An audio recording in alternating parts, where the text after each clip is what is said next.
Pernah nggak sih kepikiran buah kan katanya sehat ya, apalagi buat orang tua kita. Tapi apa benar semua buah itu aman? Jangan-jangan ada yang diam-diam malah membebani ginjal. Nah, ini penting banget loh. Seringkali kita dengar buah itu bagus, alami. Iya kan? Tapi informasi ini kadang, gimana ya, perlu diluruskan. Kesehatan ginjal itu krusial banget buat kualitas hidup lansia. Kita mau bahas ini berdasarkan pandangan ahli geriatri, Dr. Siti Setiati. Oke, jadi kita mau bedah nih, mana buah yang teman, mana yang bisa jadi musuh tersembunyi buat ginjal kita atau orang tua kita. Betul, karena niat baik makan sehat, kalau informasinya keliru ya bisa jadi bumerang. Apalagi soal makanan alami, kayak buah ini. Nah, Dokter Siti ini kasih peringatan ya, nggak semua buah itu sama baiknya, apalagi kalau kebanyakan.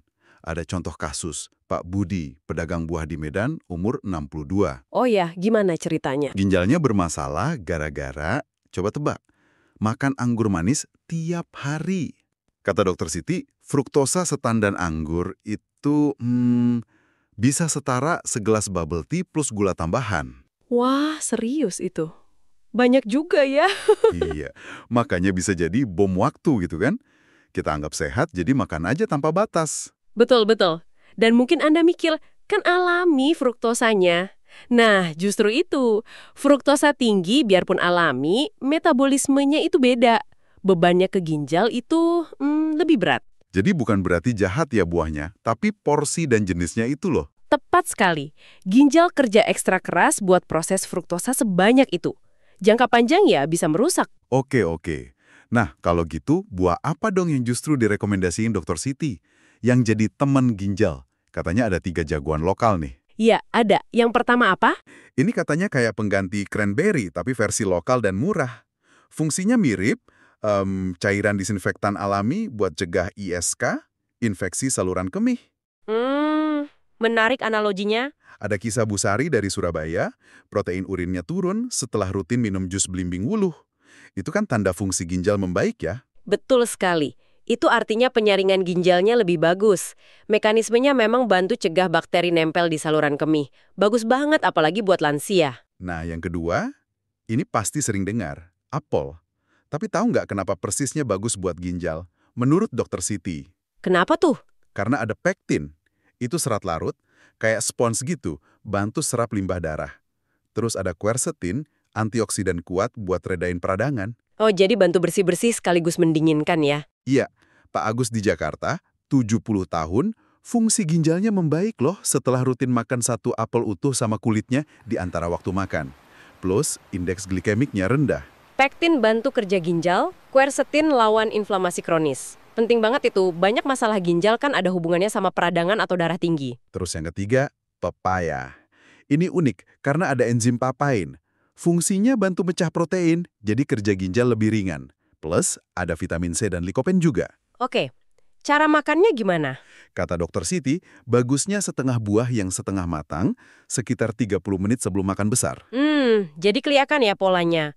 Buah-buah ini punya senjata spesifik. Antibakteri, antiinflamasi, bantu saring, bantu cerna protein. Aktif melindungi ginjal. Dan yang penting, gampang dicari dan harganya oke lah ya. Betul, itu poin plusnya. Oke, itu tadi teman ginjal. Sekarang, kita perlu kenali juga musuh tersembunyinya.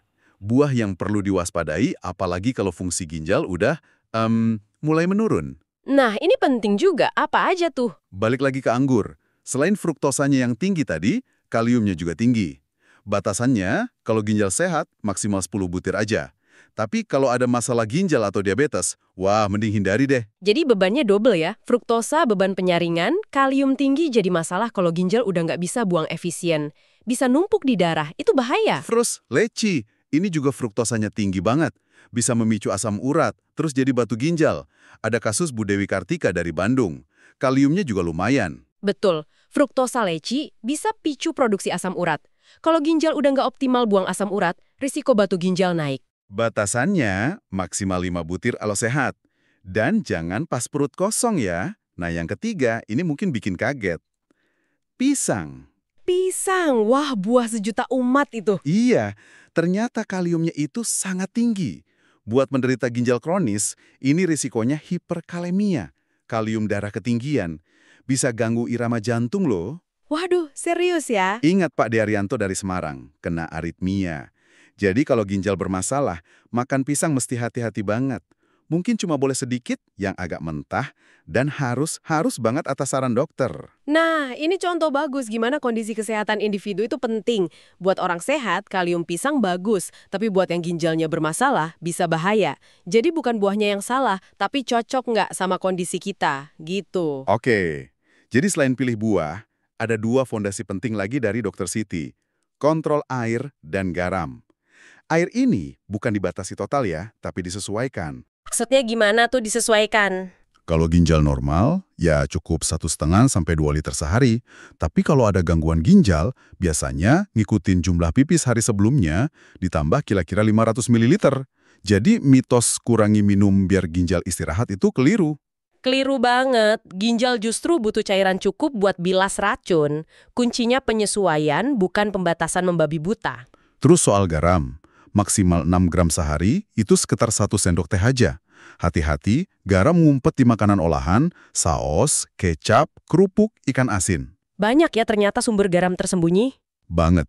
Makanya mending pakai bumbu alami aja. Bawang, jahe, kunyit, jeruk nipis buat rasa. Betul. Air dan garam ini fondasinya. Bisa nambahin dikit. Tempe itu protein nabati bagus, rendah purin, asal masaknya simpel. Air kelapa oke buat elektrolit, tapi hati-hati kaliumnya kalau ginjal udah bermasalah. Oke, siap.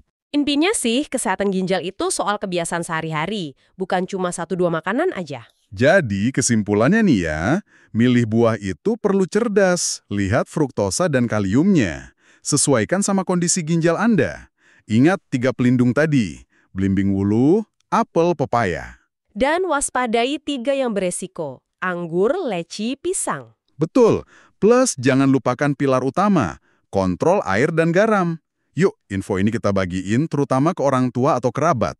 Pesan Dokter Siti jelas banget, mencegah lebih ringan daripada menyesal. Nah, ini ada sedikit bahan renungan buat Anda di rumah. Memahami kesehatan itu bukan cuma soal apa yang dimakan, tapi mengapa dan bagaimana itu mempengaruhi tubuh unik Anda. Dengan pemahaman baru ini, coba pikirkan. Satu kebiasaan kecil apa yang bisa Anda mulai hari ini, yang konsisten untuk jaga pabrik penyaring tubuh Anda ini buat jangka panjang.